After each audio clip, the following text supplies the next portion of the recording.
Narmada project பண்ணணும். நாளைக்கே submit பண்ணணும் அப்படின்னு சொல்லிட்டு கேட்கறாங்க சாரதா கிட்ட. சாரதா இனியாரம் எந்த பொருளும் வாங்க முடியாது. போய் படுத்து தூங்கு அப்படின்னு சொல்லி திட்டிட்டு போறாங்க. காவேரி நாளைக்கு ஒரு நாள் டீச்சர்ட்ட சொல்லு.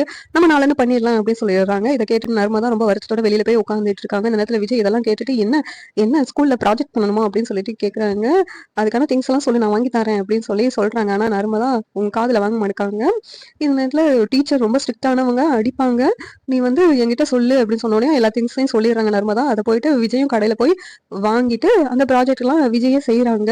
செஞ்சுட்டு இருக்க கேப்ல ஃபுல்லா ஃபீலிங்ஸான சாங்ஸா போட்டு விடுறாங்க. இதெல்லாம் கேட்டுட்டு பாட்டி என்ன பாட்டுலயே தூது விடுறானா அப்படின்னு சொல்லிட்டு திட்டுறாங்க. இன்னொரு பக்கம் சாரதா இவனுக்கு வேற வேலையே இல்லையா? மத்தவங்க தூக்குறத கெடுக்கிறதே வேலையா போச்சு அப்படின்னு சொல்லிட்டு சாரதாவும் சொல்லிட்டே தூங்கிடுறாங்க.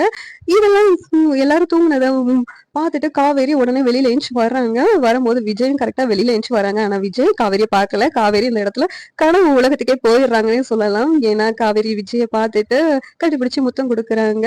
முத்தம் குடுக்கும்போது விஜய் சொல்றாங்க, "வா காவேரி, உன்னால என்ன பிரிஞ்சு இருக்க முடியலல்ல. நம்ம வீட்டுக்கே போயிரலாம்." அப்படிங்கிறாங்க. அந்த நேரத்துல அந்த கனவு வந்து கலைஞ்சு போயிருது.